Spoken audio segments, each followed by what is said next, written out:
Outer layer, middle layer और सबसे अंदरूनी लेयर, जिसको हम ऐसा भी कहते हैं कि बच्चेदानी की दीवार है। ओके। ठीक है। तो किसी किसी रीजंस की वजह से अगर वो अंदरूनी दीवार जो है वो फेलोपियन ट्यूब में, ओवरीज में, अपेंडिक्स में, कोलोन में, यूरेटर में अगर किसी और जगह पे पाई जाती है तो ये केस को हम कहते हैं एंडोमेट्रियोसिस। क्या क्या मेजर कॉजेज हो सकते हैं? We do not have a specific research papers कि हाँ आपने ये खाया तो एंडोमेट्रियोसिस हो गया, ऐसा नहीं है। पर अगर आपकी डाइट में in general inflammatory food groups ज़्यादा हैं तो उसकी वजह से भी ये हो सकता है। इसका डायग्नोसिस कैसे होता है? क्या क्या जो स्टेप्स हैं वो फॉलो किया जाते हैं? आपके पीयर्स के हिसाब से अगर आपको एक्सक्रूशिएटिंग पीरियड क्रैम्प्स है या आपको सेक्स के दौरान दिक्कतें हो रही है तो आप डॉक्टर के पास जाके विजिट कर सकते हो।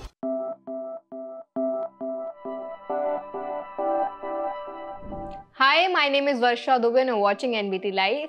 आज के एनबीटी लाइव के सेशन में हम एक बहुत ही इंपॉर्टेंट टॉपिक के बारे में बात करने वाले हैं। स्पेशली ये टॉपिक जो है वो वुमेन हेल्थ से रिलेटेड है। तो ये टॉपिक जो हम आज के बार डिस्कस करेंगे वो है एंडोमेट्रियोसिस। ये एक ऐसी प्रॉब्लम है जो बहुत ज़्यादा वुमेन में देखने को मिल रही है। आज के सेशन में जानने की कोशिश करेंगे कि ये प्रॉब्लम क्यों इतनी बढ़ रही है, इसके मेजर क्या क्या सिम्टम्स हैं और क्या क्या इसके लिए ट्रीटमेंट्स अवेलेबल हैं। तो चलिए फिर सेशन को शुरू करते हैं। हमारे साथ आज मौजूद हैं डॉक्टर मिताली राठौड़, जो कि एक ऑब्स्टेट्रिशियन एंड गायनेकोलॉजिस्ट हैं और जिनको आप डॉक्टर यूट्रस के नाम से भी जानते हैं। Hi doctor uterus. Hi, how are you? I am good. Welcome to NBT live. Thank you so much for having me. So ma'am, जैसे कि मैंने बताया आज हम एंडोमेट्रियोसिस के बारे में बात करेंगे। सबसे पहला सवाल तो मेरा आपसे यही है कि एक्चुअल में एंडोमेट्रियोसिस होता क्या है और ये कैसे एक फीमेल की बॉडी को अफेक्ट करता है? ओके, तो पहले नॉर्मल क्या होता है वो समझाती हूँ, उसके बाद आपको पता चलेगा कि अब नॉर्मल क्या है। ठीक है। तो वुमेन की बॉडी में एक होता है यूट्रस, एक पेयर ऑफ फेलोपियन ट्यूब्स, एक pair of ovaries, cervix, vagina and vulva. ठीक है।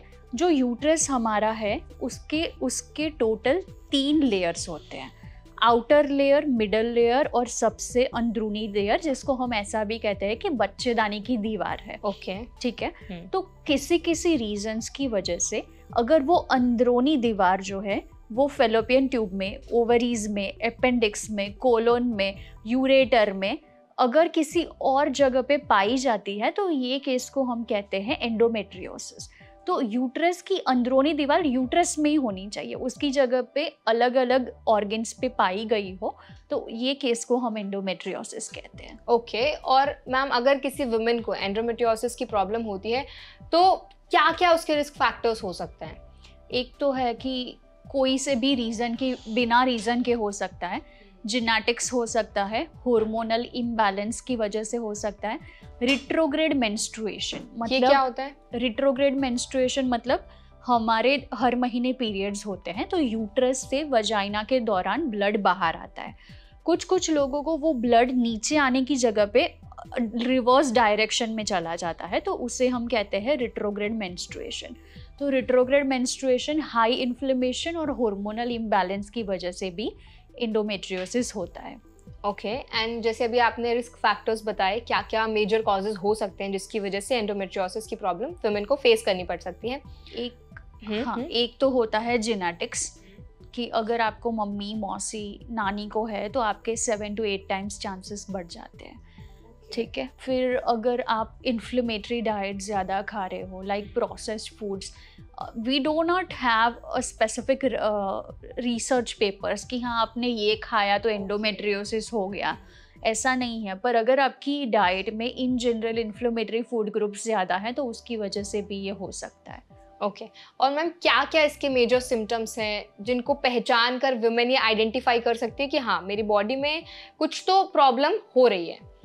जी बिल्कुल। सबसे पहली चीज़ ये होगी कि उनको एक्सक्रूशिएटिंग पीरियड पेन होगा। ठीक है। पीरियड आने से पहले, पीरियड्स के दौरान और पीरियड्स ख़त्म हो जाए तब तक बहुत ही ज़्यादा पेन होगा।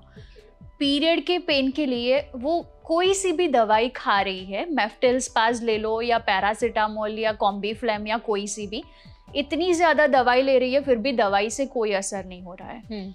एक्सक्रूशिएटिंग पेन के साथ साथ नोजिया, वॉमिटिंग, डायरिया हो रहा है। ठीक है। फिर सेक्स के दौरान बहुत ज़्यादा पेन हो रहा है। कुछ कुछ लोगों को अगर एंडोमेट्रियोसिस फैला हुआ है अपेंडिक्स में या कोलॉन में, तो ब्लड वाइल मेंस्ट्रुएटिंग भी, पीरियड्स के दौरान ब्लड भी पास होता है, ठीक है। फिर अगर लंग्स तक एंडोमेट्रियोसिस पहुंच गया है, मतलब इमेजिन आपका यूट्रस यहाँ है और ब्लड एंडोमेट्रियम लाइनिंग लंग्स तक पहुंची हुई है। ओ, मतलब वो सिर्फ यूट्रस तक लिमिटेड नहीं रहता, बाकी के अदर पार्ट्स तक भी जा सकता है। एग्जैक्टली। तो अगर लंग्स तक पहुंच गया है, वैसे तो केसेस बहुत ज़्यादा कम है, तो ऐसे में पीरियड्स के दौरान खांसी होना, उसमें ब्लड आना, ये चीज़ें भी देखी गई है। ओके और मैम ये जो प्रॉब्लम है वो कितनी कॉमन है, किस एज ग्रुप में ज़्यादा देखने को मिलती है? रिप्रोडक्टिव एज ग्रुप में, मतलब 14 to 45, जब तक आपके पीरियड्स होते हैं तब तक एंडोमेट्रियोसिस के चांसेस होते हैं। एक बार ही आपके पीरियड्स ख़त्म हो गए तो उसके बाद एंडोमेट्रियोसिस के चांसेस भी कम हो जाते हैं। ओके और एंडोमेट्रियोसिस की जो प्रॉब्लम है वो क्रॉनिक होती है या फिर एक पर्टिकुलर टाइम पीरियड तक ही रहती है? नहीं जी, क्रॉनिक होती है, मतलब लाइफ लॉन्ग रहती है। एक बार हो गया हाँ। तो उसके बाद रिकरेंस होने के चांसेस 25 to 30% होते हैं। और इसका परमानेंट क्योर पॉसिबल है? Actually this is a very controversial question, ठीक है। अगर एंडोमेट्रियोसिस यूट्रस में हुआ है उसको हम कहते हैं एडिनोमायोसिस, ठीक है। तो यूट्रस अगर हम निकाल दें तो ये प्रॉब्लम जड़ से चली जाएगी। ओवरी में होते हैं तो उससे हम कहते हैं चॉकलेट सिस्ट। अगर चॉकलेट सिस्ट निकाल दी तो रिकरेंस के चांसेस हो सकते हैं। उसके साथ साथ ग्रेड 3 एंड ग्रेड 4 एंडोमेट्रियोसिस अगर बॉवेल तक, स्मॉल इंटेस्टाइन, लार्ज इंटेस्टाइन तक पहुंच गए तो उसको हम निकालने नहीं जा सकते, क्योंकि हमारे बॉडी में आंत का होना बहुत ज़रूरी है। हाँ, तो अगर वहाँ तक पहुँच गया है तो उसे हम मैनेज कर सकते हैं, रिकरेंस के चांसेस हो सकते हैं। तो कंप्लीट क्योर कुछ कुछ केसेस में पॉसिबल है, कुछ कुछ केसेस में नहीं है। ओके एंड मैम एंडोमेट्रियोसिस की वजह से हमें हेडेक्स, माइग्रेन जैसी प्रॉब्लम्स भी देखने को मिलती हैं? कभी कभी।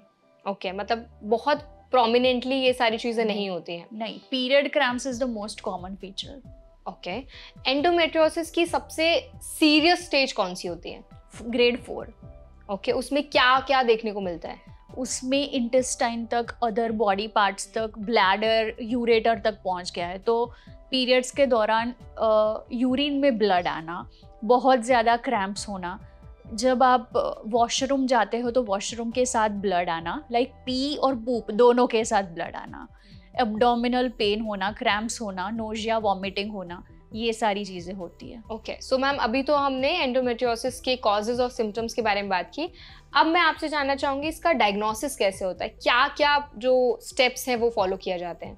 ओके, तो एंडोमेट्रियोसिस का आपको पता चल जाएगा कि आपके पीयर्स के हिसाब से अगर आपको एक्सक्रूशिएटिंग पीरियड क्रैम्प्स है या आपको सेक्स के दौरान दिक्कतें हो रही है, तो आप डॉक्टर के पास जाके विजिट कर सकते हो। वो अल्ट्रासाउंड करेंगे। So most commonly ultrasound is the gold standard method, उससे पता चल जाएगा डायग्नोसिस में। ओके और MRIs वगैरह भी कराए जाते हैं? जी जी। क्या क्या प्रोसीजर फॉलो किया जाता है उस टाइम पर? MRI के लिए प्रोसीजर बस पेशेंट को जाना है, दिल put her under the MRI machine और उससे एब्डोमेन के सारे ऑर्गन स्कैन होके हमें पता चलेगा कि एंडोमेट्रियोसिस है या नहीं, अगर है तो कहाँ तक है। ओके एंड मैम एंडोमेट्रियोसिस के जो ट्रीटमेंट ऑप्शंस हैं वो क्या क्या हैं? क्या सिर्फ पेन किलर्स इसको ठीक किया जा सकता है या फिर और भी ऑप्शंस अवेलेबल हैं? तो pain killer is the first line of treatment. Okay कि अगर मुझे बहुत ज़्यादा पीरियड क्रैम्प्स हैं तो मैं of course I go with a certain amount of pain killers during my periods. Second is going to be oral contraceptive pills. तो वो पीरियड के 3rd या 4th डे से स्टार्ट करके 21 डेज का पिल आता है। एक पैकेट खाएंगे, 7 दिन राह देखेंगे, फिर से पीरियड्स आएंगे। अगर एंडोमेट्रियोसिस सिवियर है तो हो सकता है कि हम पीरियड्स आने ही नहीं देंगे, 21 डेज के पिल कंटिन्यूसली चालू ही रखेंगे। Third mode of modalities GnRH agonist, उसको कहते हैं ल्यूप्राइड। तो उससे मेनोपॉज जैसा कंडीशन टेम्पररी हो जाएगा, पीरियड्स ही नहीं हो गए तो ना रहेगा बांस ना बजेगी बांसुरी ऐसा। And next is last form of modalities डेनेजोल। इसमें क्या होता है? एंटी ईस्ट्रोजन मेडिसिन होती है, तो वो हार्मोन बैलेंस करने के लिए हेल्पफुल होती है। मैम इसमें हार्मोनल थेरेपीज का भी कुछ रोल होता है? hormonal therapy is this one ना, birth control pill, the oral contraceptive pill. Okay. उसमें estrogen and progesterone दोनों hormones होते हैं. Okay. एंडोमेट्रियोसिस के लिए क्या कोई ऐसी स्पेसिफिक डाइट है जो वुमेन को फॉलो करनी है? There is something called anti-inflammatory diet. ठीक है, तो वो डाइट के अनुसार आप कुछ फूड ग्रुप्स नहीं खाओगे जो आपकी बॉडी को सूट नहीं कर सकते, सूट नहीं हो रहे, जैसे कि ग्लूटेन, डेयरी प्रोडक्ट्स. उसकी जगह पे आप green vegetables, omega 3 rich food खाओगे और certain A, B, C and E and folate वाले विटामिन ज़्यादा लोगे. So this is what we called as anti inflammatory diet. Okay, अगर हम लाइफस्टाइल की बात करें तो क्या क्या एक्सरसाइजेज हैं जो वुमेन को एंडोमेट्रियोसिस की प्रॉब्लम के टाइम पर उनको हेल्पफुल लग सकती हैं? ऐसी कोई स्पेसिफिक एक्सरसाइज नहीं है कि मैंने ये करा तो इससे मुझे एंडोमेट्रियोसिस नहीं होगा. Exercise is a way of living life. Okay, हाँ, तो 120 to 30 minutes of active exercise वो हेल्प रहेंगे. उसके साथ साथ there is something called as cycle synchronisation. ठीक है, तो जैसे हमने बात की कि मेंस्ट्रुअल साइकिल के 4 अलग अलग फेजेस होते हैं, तो पीरियड्स के दौरान आप ट्राई करो कि आप योगा या कोई लाइट वॉक वगैरह कर रहे हो. उसके बाद आपका जो फॉलिकुलर फेज है उसमें आप heavy weight lifting, HIIT, body weight workout, gym based workout कर रहे हो.